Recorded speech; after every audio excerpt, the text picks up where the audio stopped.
You can order a Greyline flower level instrument with a 2 million point data logger factory installed. But let's say you decide that you need the logger after you purchased and installed the unit. I want to show you just how easy it is to do the retrofit yourself.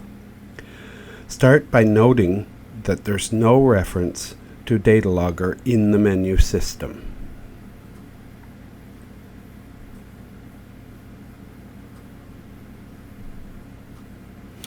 To begin, power down the unit and open the electronics enclosure. Take the data logger circuit board and install it into the electronics chassis and seat it firmly in place. Now we'll add the USB cable. It could be inserted through a compression fitting in the bottom of the enclosure. That's the way you'd have received it from Greyline if you'd ordered it factory configured. Or it can be plugged directly into the USB output, which is how we'll do it for the retrofit.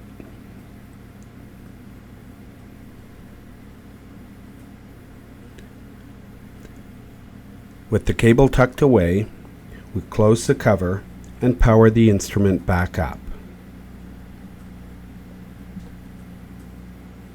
Once the menu system loads, have a look and we'll see that data logging now appears and is ready to be configured.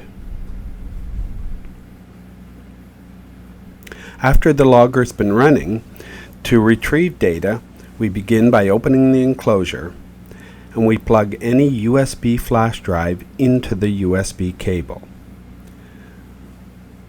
The download proceeds and the instrument displays downloading as the data is transferred to your flash drive.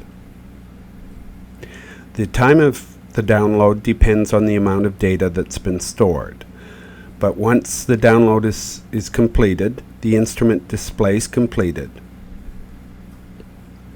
Now we can disconnect the USB flash drive and tuck the cable out of the way back in the enclosure. Now we close the cover and the instrument is back in service. It's just that simple to install and start up a data logger in a Greyline instrument.